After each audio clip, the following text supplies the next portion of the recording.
Mahdum Kulu'nun Britanya'daki el yazması. Bugün gibi hatırlıyorum. Ortaokulun 9. sınıfında okurken, Mahdum Kulu'nun eserleri üzerine işlenen bir derste tahtada durarak sorulara cevap veriyordum.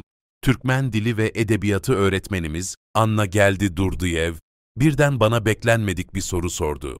Mahdum Kulu'nun el yazmaları hangi ülkelerde muhafaza edilmektedir?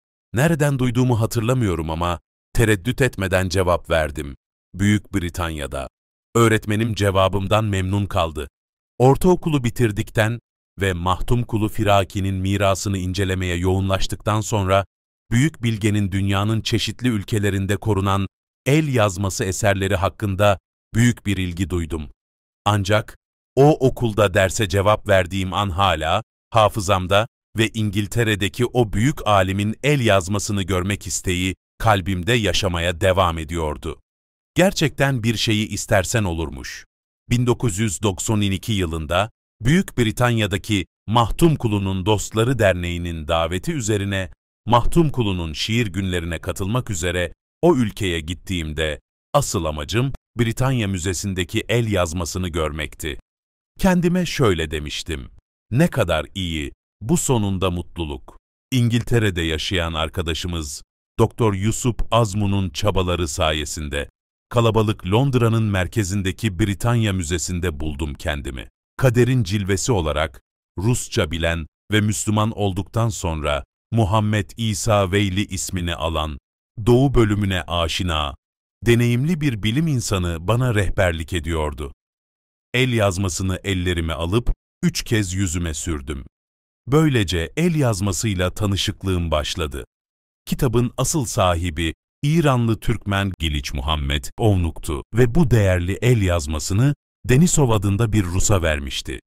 Böylece el yazması 90 yıl önce 1934 yılının 10 Şubat'ında buraya gelmişti. Bu el yazmasının Mahdum Kulu'nun kendi eliyle yazılmış bir orijinal olmadığını, bir kopya olduğunu belirtmek önemli. El yazması yenilenmiş, koyu mavi kumaş, sağlam materyalle kaplanmıştı. İç sayfaları ipek ve kendir liflerinin karışımından yapılmıştı. Sayfalar eski olmasına rağmen içlerindeki siyah mürekkeple yazılan yazılar netliğini korumuştu. Eski Türkmen alfabesiyle yazılmış kitabın 2. sayfasında günahkarlardan tövbe etmek, misafire saygı göstermek, borcu ödemek, ölüyü gömmek farz işlerdir yazıyordu. El yazması Mahdum Kulu'nun Turgul Didiler şiiriyle sona eriyordu.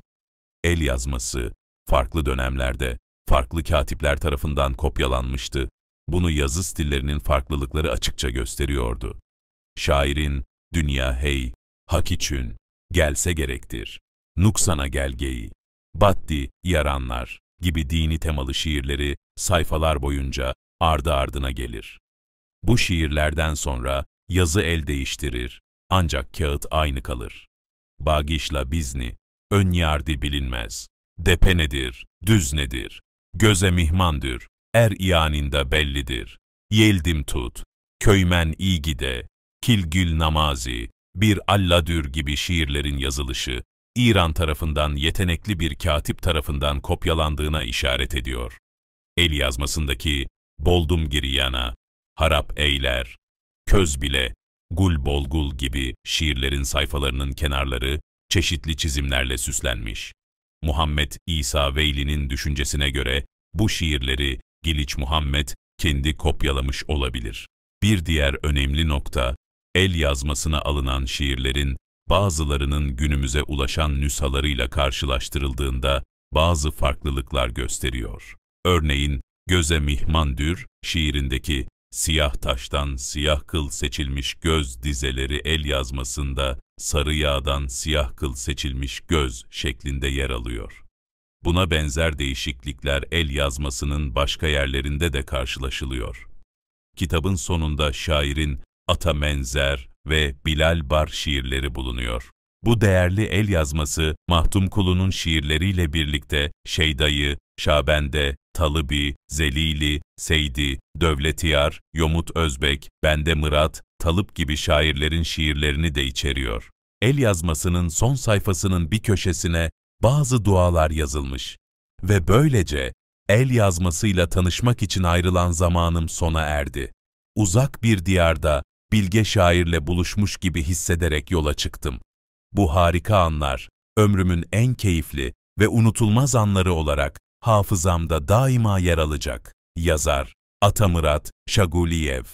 Not: Mahtumkulu Firaki'nin doğumunun 300. yıl dönümünü kutlamak ve gençleri bu bilge şaire adanmış kapsamlı eserler yaratmaya teşvik etmek amacıyla Atavatan Türkmenistan Uluslararası Dergisi makale yarışması düzenlemektedir.